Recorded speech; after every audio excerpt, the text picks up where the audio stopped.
Hi, this is 637 and I'm Charles Bowman, and today we're going to be picking up with random variables. And I should remind you that the exam is this Friday, so that's the next class. And for the people who are on campus, I actually emailed out some instructions, and the actual exam will be held in a different room. So if everybody should have gotten that email, right? Okay, and so don't come to this room. There won't be any exam here, okay? And okay, and I went over this in detail at the beginning of the semester, but I'll say it again today. That how do you prepare for the exams? Do the old exams, right? In fact, let me just, it takes a little while to log into the computer. Sometimes, usually it's slow, but maybe I can demo there's a web page. In fact, I sent out a link on it that actually helps you by organizing the problems from the old exams into different topic categories. So you can see, and basically, you should work all the old exams, all the old problems, all the old exams. Most of the problems have solutions, but not necessarily all of them. And let me just try to think. Is there anything else I'm forgetting? There was a question of what it covers. The exam will cover everything up until FIR, up into and including FIR filters. Material from the labs is also fair game, but we didn't really cover a lot of those topics from the labs yet, so they wouldn't be emphasized. Let me just show here from the computer's point of view. It has here, I have here home. Oops, what's it doing? Oh, I get the news. Okay. Home study guide. See, you click on that. And there you go. And it has all the problems organized. So you should basically do all of them. Any other questions? Okay. And for the people in the off-campus, you'll need to have a proctor when you do your exams that will give the exam administered to you. If there's any questions about that, get in contact with me. Okay, so we were talking about random variables. So we could switch over to the notes. So a random variable, so random variable x, is really a function of omega, but we can ask questions like the probability that x is less than or equal to lambda. And actually, if that probability notice I use curly brackets here, because what this really means is this is the probability of the set of omega, a member of omega, such that x of omega is less than or equal to lambda. Because remember, the probability has to always operate on a set in the probability space. But the random variable is an indirect way of specifying events in the underlying probability space, because by saying that the random variable has to take on some value, then you're specifying that the set of events which must have occurred. Okay? And last time I pointed out that if you take the union of all the points in the line, you get the line. But each point on the line has probability 0, or measure 0. And each point but the line itself has measure, say, if it's a unit length, it's a measure 1. So that sort of seems to violate the rules of, it does violate the rules of probability, and that you have the sum of an infinite number of zeros comes out to 1, right? So that you have to disallow those possibilities. And there's a lot of machinery and probability that's designed to do that. One of the fundamental things is that you can only take countable unions and countable intersections. You can't take uncountable ones. If you take uncountable ones, then you can get into problems. Okay, so now this particular function, or this particular result, okay, the probability that x is less than or equal to lambda has a name. That's a cumulative distribution function. So it's fx of lambda. So x here is a subscript which just tells you that this is the cumulative distribution function for the random variable x. And lambda is this could be any variable. It doesn't have to be lambda. It could be anything, okay? Typically, actually, what the people often do is they'll use a lowercase x here. But that's not to be confused with the random variable. This is not a random variable. It's just the argument of the function. Now, to further confuse matters, later, even in this course, I think, one very basic thing you do is you often take probability densities of cumulative distributions and you plug random variables into them. So that can cause confusion, okay? Because the function is a deterministic function. It takes an input variable which can be any letter. But in particular, you can actually plug the random variable into its own density or distribution. So that's you got to keep that straight a little bit. So I avoid using the little x here so as not to cause additional confusion. So this is the cumulative distribution function. This thing always exists, okay? And it has the property that that if lambda 1 is less than lambda 2, then fx of lambda 1 will be less than or equal to fx of lambda 2. So this is always true. And it's always true that the limit as lambda goes to infinity of fx of lambda equals 1. And it's always true that the limit, I'm running out of space, as lambda goes to minus infinity of fx of lambda equals 0. And the reason is that the random variable takes values in the real line. And the real line does not include infinity and minus infinity. So if you take, so eventually you have to exclude everything, and then the probability is 0, or you include everything and the probability is 1. Okay? So the cumulative density function always exists. Cumulative distribution function always exists. Now, sometimes the probability density function exists. So sometimes px of, say, lambda, okay, I'll put a lambda there just to be difficult, so that to emphasize that it doesn't have to be an x, okay? Sometimes you can take the derivative of this thing,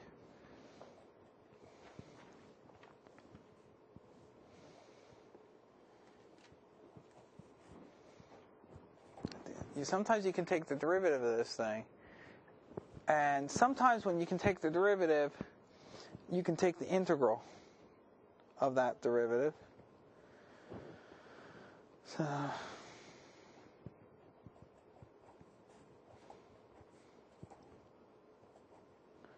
and integrate from, say, minus infinity to, I'm going to need another letter here, say t, and then this thing would be fx of t.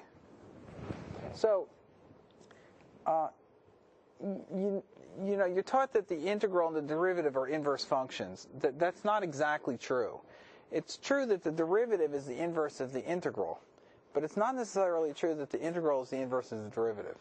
Right? Now, so by the fundamental theorem of calculus, you know that if you take d dt of the integral from minus infinity to t of, say, f of tau d tau, that's equal to f of t, right? And that's true whenever this function t is integrable.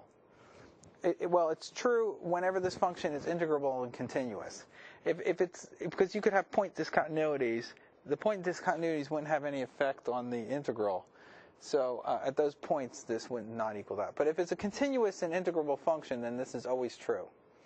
But it's not always the case that the derivative of the integral is true. So it's not always the case that the integral from minus infinity to t df of tau d tau detail. That's not always equal to this. Okay, well, there's a few ways in which I'm just, I don't know why, but I feel this need to explain to you why it is that this isn't always true.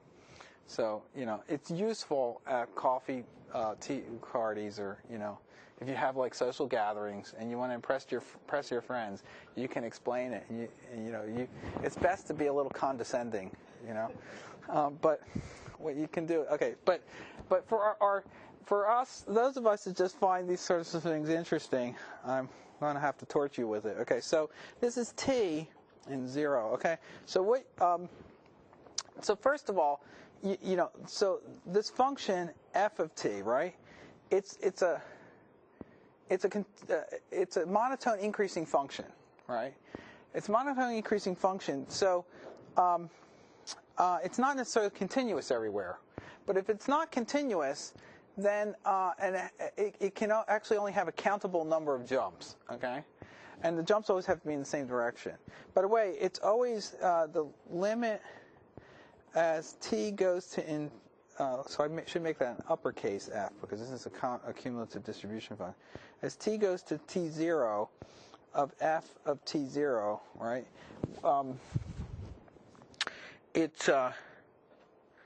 It's always got to equal of f of t. I'm sorry. It's got to equal t0. So it's got to be what do they call this? Left-hand continuous. So you have something like this, and then you might have a jump.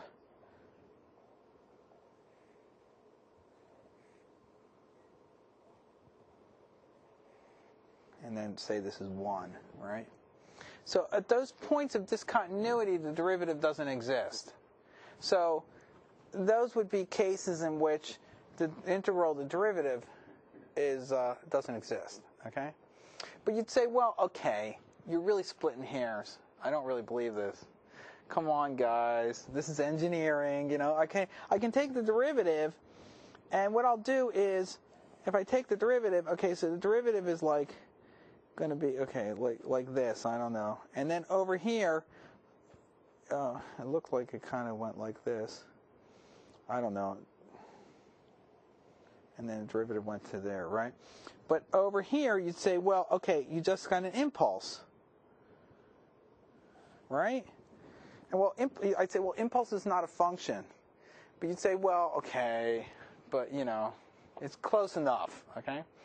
So you could fix this up with impulses, because the integrals of the impulses would give you the appropriate jumps.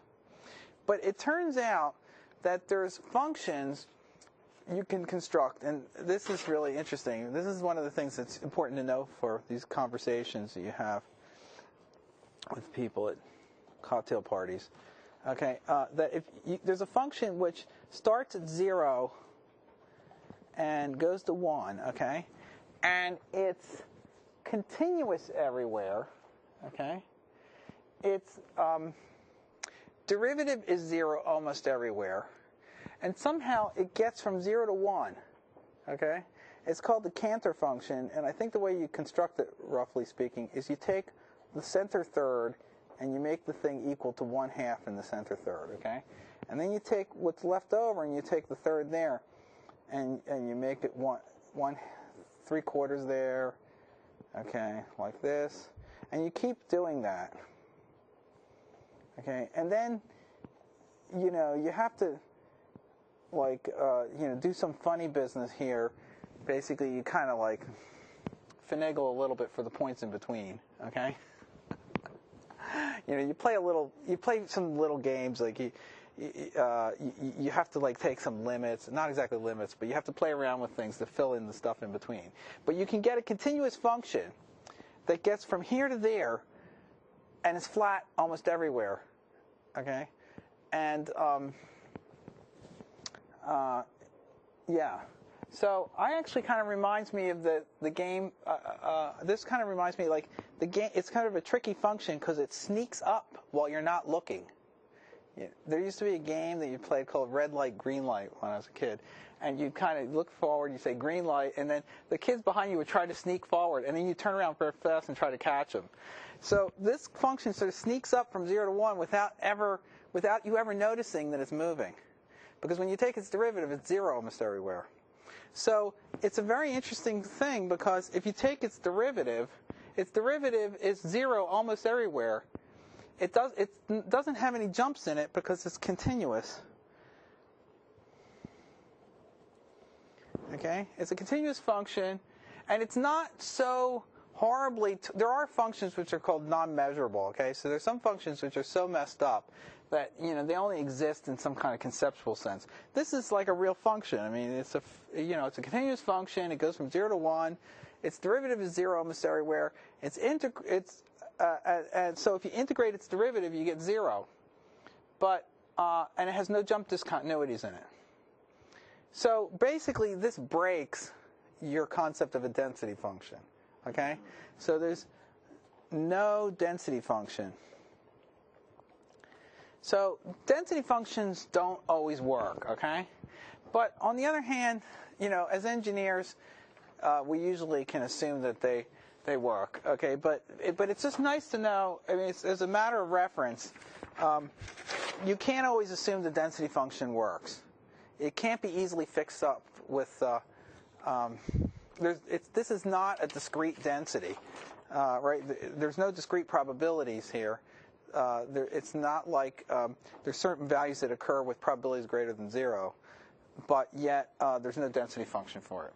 So that's fine. Okay. So now, if you once you have the cumulative density function, you can calculate the probability of the random variable being in various intervals by taking the integral, and you can actually compute expectations without having to appeal to a density function by using what's called the Riemann-Stieltjes integral.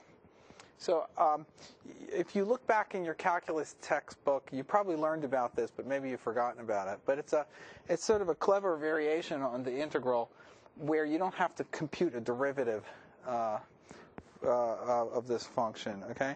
And there's an extension of that called the Lebesgue-Stieltjes integral. The Stieltjes refers to the fact that you're using this df. Okay, it's a different way of constructing the limiting sequence. Okay, so now, one of the most important things. And I mentioned the density function. If the density function exists, then you can integrate it. Its indefinite integral produces differences between the cumulative density functions. Okay, so one of the most important things to understand about random variables is what is a random variable, what is not a random variable. Okay, so if x is a random variable, okay, then if I take some function of a random variable, is that a random variable? So if I flip a coin, and if depending upon whether the coin comes with heads or tails, I maybe do two different things. I eat Chinese food or I eat Mexican food. Okay, so then is the outcome of me eating Chinese or Mexican food, is that random? Yes, because it depends on the coin flip. So any random variable, anything that depends on a random variable for its outcome is itself a random variable. Okay, now if I take the random variable and I take its expectation, and let's say the expectation exists. The expectation exists in most cases. The only thing that can go wrong with an expectation is that it can be infinite. If the random variable is strictly positive, and you allow infinity to be an expectation, then the expectation always exists. And so if the absolute value of the expectation of the absolute value of the random variable exists, so if the expectation of the absolute value of x, okay, is less than infinity, then that implies that the expectation of x is well defined. That's really the only thing that can go wrong with expectation. So we'll just assume the expectation always exists. Actually, it's interesting. In financial markets, they often don't want to make this assumption because they assume that the expectation, the absolute value of random variables is infinite, right? Because anybody who's checked their, well, you guys are too young to have 401ks, but anyone who's checked their stock market returns a few years back knows that these expectations can be infinite sometimes. So, but in most engineering problems, you assume the random variables have finite expectation. So is this expectation, is that a random variable or a number? This is a number, right? The expectation is like 3 or 2.4 or the square root of pi, right?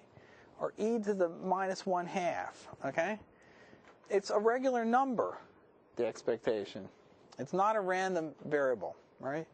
So now, this is the tricky one. If I take the expectation of x given y, and of course I haven't even defined conditional expectation yet, is this a random variable or a number? This is a random variable. Okay? So you'd say, well, how can that be a random variable? Well, this is the way to think about it. That when you compute the conditional expectation of x given y, what you're doing, really, what this means is, it means, well, I want to compute the conditional of course, I haven't given rigorous meanings to any of these things, but I'm assuming you've taken 600, so you have a basic intuition, okay? And all this could be made rigorous. You're looking at the conditional expectation of x, given that y took some particular value. So what's the probability that I'm going to go to a Chinese restaurant if the coin flip comes out heads, okay? And that, then, is a function, it's a deterministic function of y, right? Because for each y, this is just like a regular expectation, is one way to sort of think about it, okay? Then the conditional expectation of x given y is really that function applied to the random variable y. And since this is a function of a random variable, this is a random variable. Okay? Now, this stuff seems really simple, except for when you go to use it, you'll get confused. So it seems much simpler than it is. I'll warn you. Okay, now, here are some basic results that are very powerful in properties of expectation. By the way, if you haven't already noticed, expectation is a very fundamental operator in probability. Much more fundamental, really, than the probability density, because you can compute the conditional you can compute the CDF, right? You can compute the fx of lambda by computing the expectation of the random variable 1 lambda of say x, where 1 lambda of x is equal to 1 if x is less than or equal to lambda, and 0 if x is greater than or equal to lambda. It's greater than lambda, I'm sorry. Right? So this is called an indicator function. So if you take the expectation of an indicator function, you can get a probability. So expectation is a very powerful concept that is very general. You can build probability on it. Okay? So first of all, expectation is linear. That's a result of the fact that it's based on integral. It's essentially is an integral. Okay, so this is an interesting result. So the expectation of the conditional expectation of x given y is just the expectation of x. So what this is saying is that if I condition on some additional piece of information, I look at the conditional expectation, and I take the expectation over all those different things that could have happened, I get the original expectation. You say, well, why do I care? I mean, why would I do this? Why? I'm just making the problem more complicated. Rather than just taking the expectation, I'm taking a conditional expectation and then taking the expectation. Well, because this may be easier to evaluate. It may be easier. It's almost like what you're doing is you're computing a multidimensional integral by doing it in two pieces, along one axis and then along another, right? Okay, and but often using this result requires that you have some sort of insight and say, I think that this will be easier to compute if I condition on something y. But you often have to decide what y to pick, and that's where the creativity comes in. Then, if I have the conditional expectation of x given x and y, what's that equal to? this is so obvious that it's hard to know what the answer is. Expectation of y. So if I want to compute the conditional expectation of x given x and y, what is that equal to? It's x. Excuse me? It's x. Okay? I often refer to this as the what's in the jar of peanut butter question. Okay? Okay. Okay. So, what's in a jar of peanut butter? Not mayonnaise, okay? Any guesses? Peanut butter, okay? Okay? What's in a jar of peanut butter? Peanut butter is in a jar of peanut butter, okay? There's an old joke. I don't even know what the answer to it is, okay? But when it was like, you know how jokes get recycled at like all 7th graders tell the same jokes in half for the last 100 years or 200 years probably or more, okay? Okay? But, who's buried in Grant's tomb? Of course, you probably wouldn't say that if you weren't from the U.S., okay? So it'd be like the 4th of July, okay? But who's buried in Grant's tomb? Grant is buried in Grant's tomb, okay? Who's in what's in a jar of peanut butter? So I'm like, what's the expected value of x if x is equal to x? Then it's x, right? If I tell you what x is, So I think that is just y. then its expected value is x. Furthermore, if I tell you what x is and I give you some other irrelevant piece of information, its expected value is still x, okay? This is so simple, and yet it's so powerful, okay? I love that one. Okay, let's see. If x and y and z are jointly Gaussian, okay? That means that the conditional probability expectation of x given y and z is going to be a linear function of y and z plus a constant. Now, so what does jointly Gaussian mean? Jointly Gaussian means that so a vector, say x, y, z, is jointly Gaussian if it can be formed by if there's a linear. If it can be formed by a linear combination of independent Gaussian random variables with mean, I guess it doesn't even matter, with some mean and non-zero variance. Okay, it has to be non-zero variance, otherwise you can get into trouble. Okay, so that's jointly Gaussian. And in the most general form for a jointly, let's say x is a vector x1 through xn. The most general form of the density of a jointly Gaussian random variable is that p of x. Now this is the probability distribution of the multivariate random variable. Okay, so this is the multivariate probability density is going to be equal to 1 over. This is 2 pi. So to the n over 2. Okay, of exponential of minus 1/2. This is x minus mu transpose r inverse x minus mu. R here is the covariance matrix. And let's see. Now R plays the role of sigma. In one dimension, R and sigma squared are the same. The covariance for when n is equal to 1 is the same as the variance. Okay, so and the variance shows up as the square root down here. So you take the determinant of r and you raise it to the minus 1/2. See, I don't remember this. Okay, now look.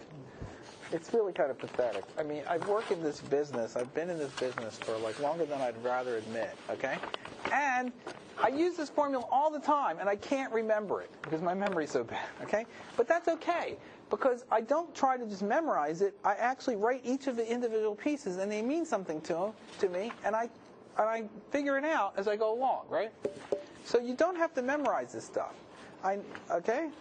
I mean, x has to be minus mu because otherwise, you wouldn't be removing the mean. It's got to be an outer product with the inverse of r, because you know that it looks like minus 1 over 2 sigma squared, x squared is a Gaussian random variable, right? So this sigma squared plays the role of r. So you have to take the inverse of r. It's a matrix. I have to divide by 2 because there's always a minus 1/2. Okay? So it all makes sense. You don't have to memorize it.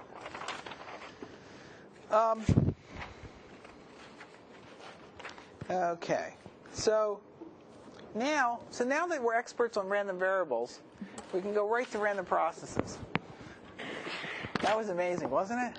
Okay, so random processes. Now, we can even go to 2D random processes.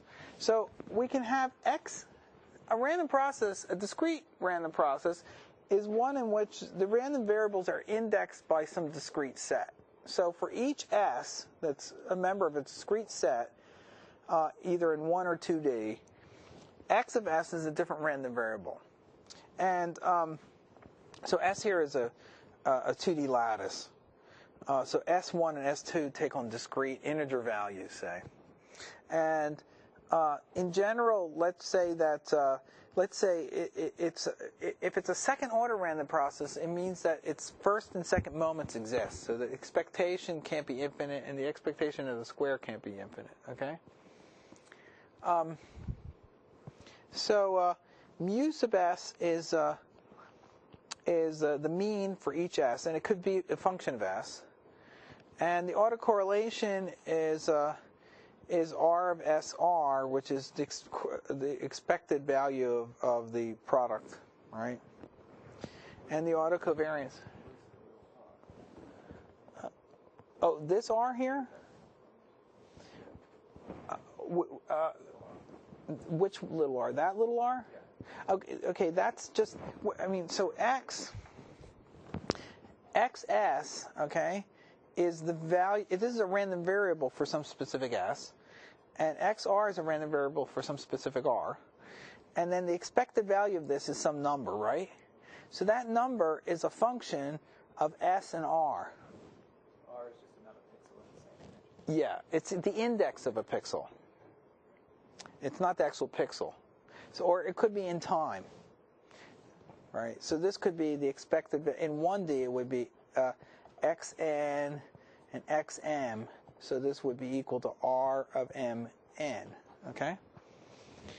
Now, I said it's second order if these things all exist, and it's said to be wide sense stationary if the mean is not a function of position, and the autocovariance is not a function of position. So, okay, stationarity is something that students often have difficulty with, and it's really a very simple concept, okay? So let's say you have a random process in time, okay? Now, does this random process, so first of all, is this a random process? No, it's a drawing on a piece of paper, okay? Okay. I tricked you there, huh? It's not a random process. I mean, it's a sequence. Even if it was like a computer, okay, or even if I wrote, it's just, this is not a random process, okay?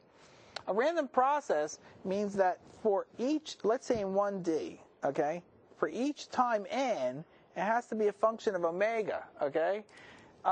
But I know that gets a little bit confusing, so let's ignore this. It's a different random variable for each time, okay?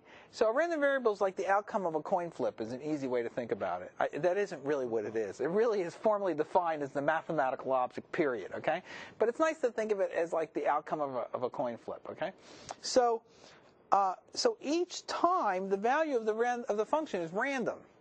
So what you can do is, when they have a concept of a sample path, so for a particular omega, this would be like the function you would get for a particular omega as a function of time. So you might think of that as a sample of a random process, okay? Now, do random processes vary with time? Yes, okay? In general. I mean, of course you could have a constant one, but generally random processes vary with time. If they didn't, they'd be pretty boring, okay? Because there's only the class of all random processes that don't vary with time is pretty simple. It's just things like this, okay? Okay, that's, well, I mean, you know, it's a pretty boring random process. It's not very random even, okay? So it's, if you're trying, you want to capture the idea that the random process's behavior is not time dependent. Well, it doesn't make any sense to say that the random process doesn't change with time. Of course it changes with time. But what doesn't change with time is the behavior of the random process. The statistical behavior of the random process doesn't, if it doesn't vary with time, then we say it's stationary. So if you look at a window of the random process, if there's no way to determine whether this random process, what time it was when you took the window, then it must be the case that the random process is stationary. Okay, now, if I have the following random process, let me give you an example. If I have this following random process, if I have xn is IID. IID means independent and identically distributed for each n with distribution normal or Gaussian with mean 0 and variance 1, okay?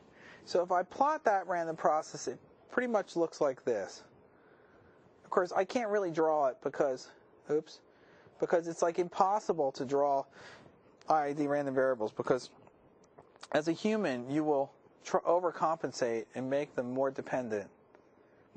You'll actually tend to, it's just very difficult. It's like, it's very difficult. If you try to create a sequence of independent random variables, and you analyze it, you'll find strong dependencies because humans just can't do that, okay? But computers are pretty good at it. Uh-oh, I'm running out of time or something. Hold on. No, I've got 13 more minutes. Okay, so it'll look like this, right? It looks pretty much statistically the same anywhere, right? Now, if I take xn and I take s of n is equal to sum from, say, I equals 0 to n of xi, where these are the xi's here, right? Then the random process will look like this. Well, at time 0, it's got to be 0, right? And then after that, this is what's called, so you'll get something like this. It's a random walk, okay? This is a random walk because at each new point, you walk randomly in some direction with independent probability. It's like, you know, an inebriated individual walking down the street, sort of just meandering aimlessly, okay? Now, is this random walk, is that a stationary random process?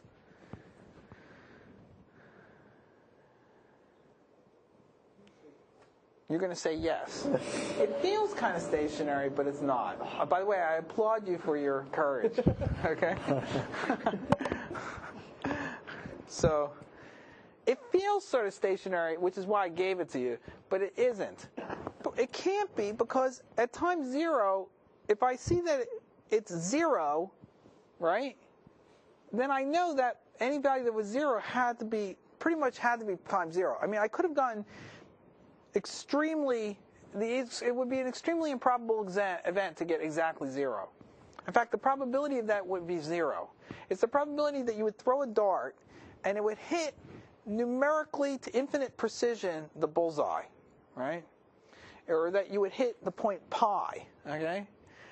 Those points have probability 0 of being hit, okay? But, okay, so if I see the point 0, I know that must be time 0. And as I go longer and longer, the variance increases. So the statistics of the random process are not invariant to time. What is true, though, is the statistics of the differences between intervals, the differences between the value over intervals is invariant to time. And that's why you sort of feel like it's stationary, but it's not, okay? Okay, whenever you can tell what time you're at, then the random process is not stationary, right? Yeah. So right, so stationary. So if you're looking at now, okay, so this is an image, okay, you took with the digital camera, right? Now, is the image a random process? Is it a stationary random process?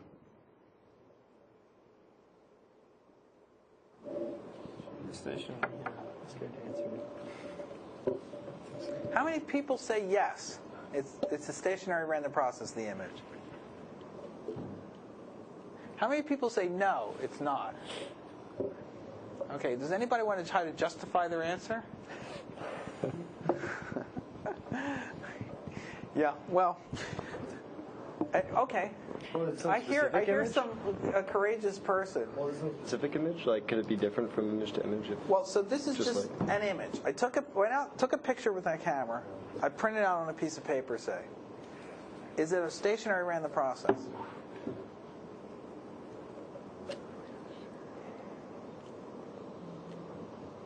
Could you say because of the gray world assumption? Yes. Okay, it's an interesting point. Because of the gray world assumption, yes. And then we have another comment over here. So you mentioned that by stationary we mean that if you take any interval of time, the behavior won't change. And the way that you describe this behavior is the variance doesn't change? Well, okay, there's more than one definition of stationarity, and I haven't gotten into that yet. Strict sense stationary means that none of the distributional properties of the random process change with time. Wide sense stationary means that it's a second order random process and that the mean and variance don't change with time, but the other dependencies may. But let's just say strict sense. So if this is an image, and I believe the amount of each pixel can vary, but in some fixed interval. So probably it is stationary. So you would say it is stationary.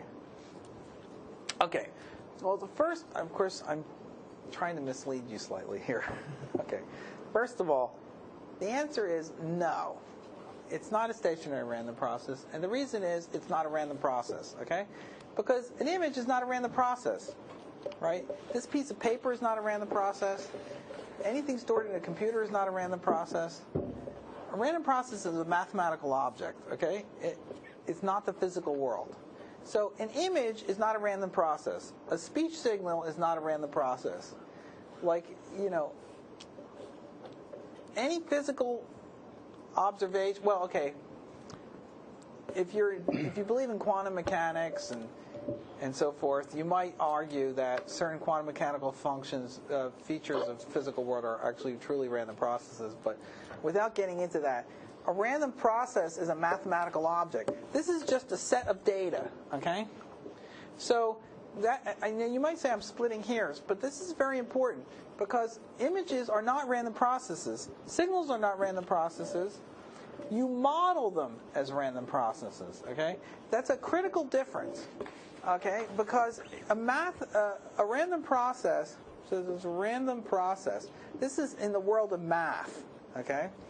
It lives in the world of mathematics and logic. And over here, things like images, they live in the world of the physical world. Even if it's charge stored in a computer memory. And the model is the concept that relates the mathematical structure with the physical structure. But they're really distinct. Now, I know we blur the distinction very often, but it's important to keep that straight, because if someone asks a question, and this is one of my favorites, when people say, they'll ask a question, we haven't discussed it, but they'll say, well, what's the entropy in this image?